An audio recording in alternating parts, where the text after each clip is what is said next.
So, Simone George and Mark Pollock, thank you so much for joining us today on Liberating Stories. I really appreciate the time. I know, Simone, you don't like using the word busy at the moment, but you have a lot on, and we really appreciate you taking the time today. What time did you get up this morning getting ready for today? I left Kerry at 25 to 6. Were you up that early or?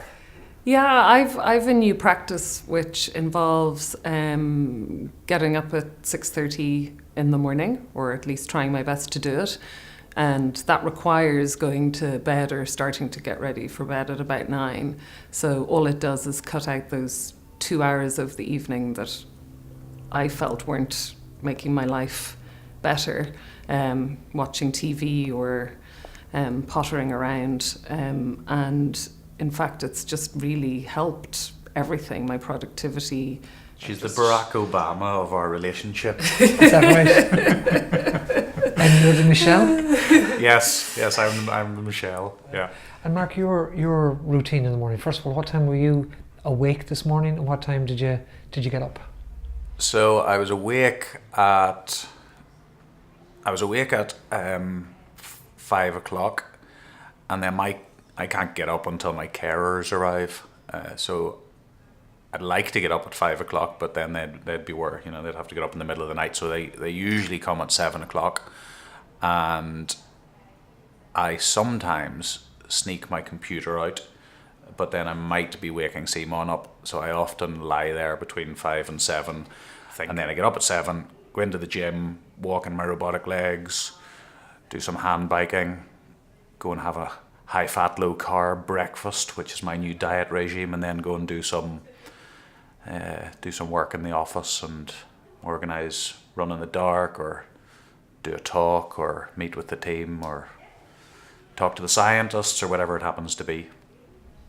From the minute that the carers arrive, let's say 7 o'clock, until you're ready to, actually in the gym doing your workout, how long does that take? Well, I can get up.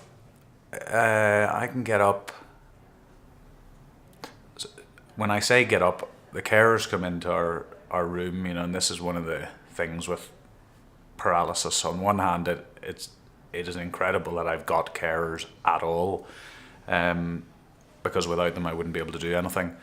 But the reality of it is, we've got a couple of blokes with keys to our house who come into our bedroom in the morning, and there's a kind of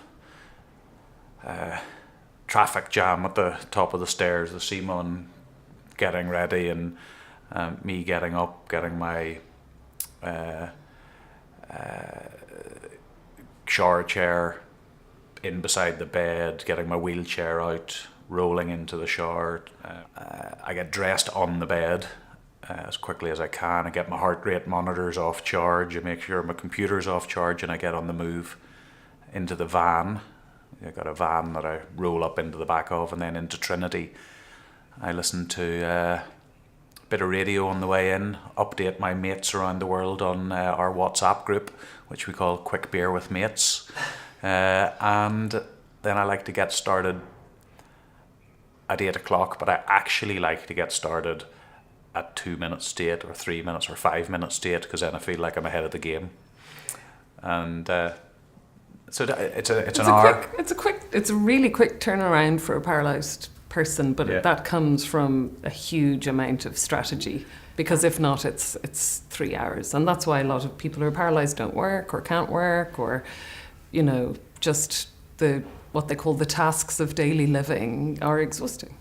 And intrusive. So also a lot of relationships don't survive it, because, as a paralysed friend of ours said in America, my wife just got to the point where she couldn't deal with the carers coming into our room at 7 in the morning, and Mark and I had a little, okay, maybe we need to watch that. If it's not love, love is equality. Proper equality, and it wasn't equal because it couldn't be at that particular time.